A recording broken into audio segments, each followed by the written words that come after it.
Hello, everyone. After my last video on pronouns, I received several questions and I wanted to address them here. I divided them into 3 overarching topics and I'll touch on them today. The first one is how to ask someone for their pronouns. If you are in a setting in which interactions are brief and you probably won't be using the third person, you can probably skip the pronouns and use inclusive language instead.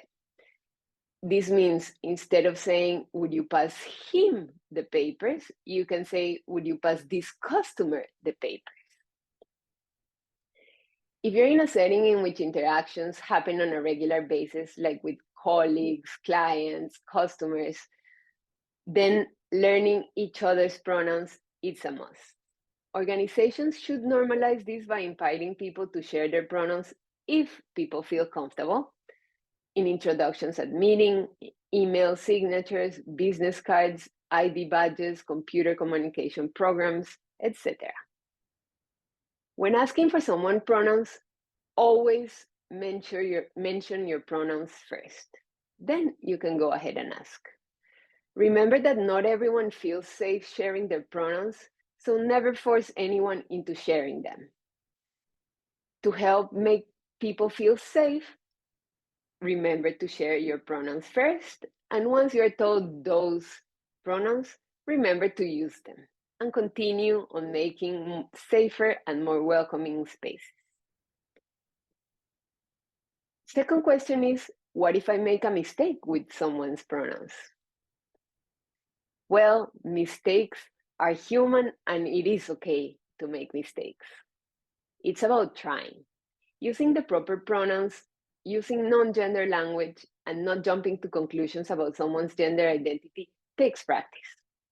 If you realize you've made a mistake or someone points out that you've made a mistake, acknowledge it by saying something like, I realized I used the incorrect pronouns, or I realized that I did not ask for your pronouns before talking. Then apologize, and if someone pointed it out, thank that person for bringing it up, and then move on.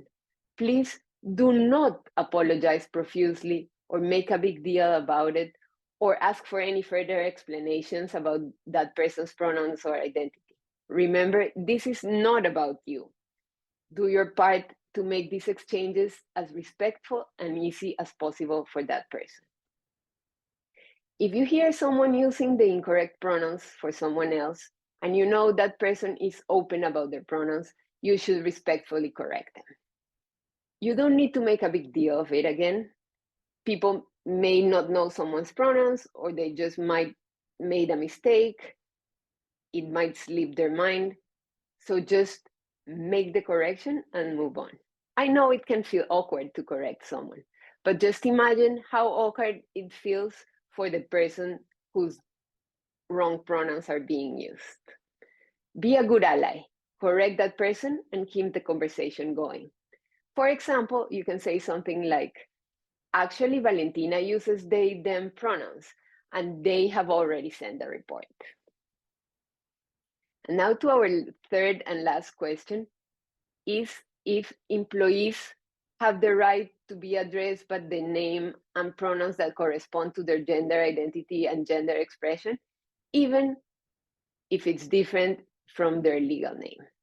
The answer is yes. Employees have the right to use and be addressed by the name and pronouns that correspond with their gender identity. An employee does not need to have legally changed their name or birth certificate or have undergone any transitioning procedure such as surgery to use a name or pronoun that correspond with their gender identity.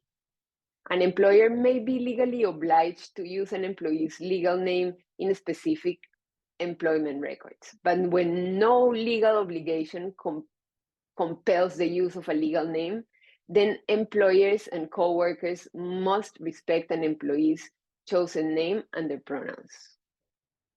I hope this has answered some of the questions.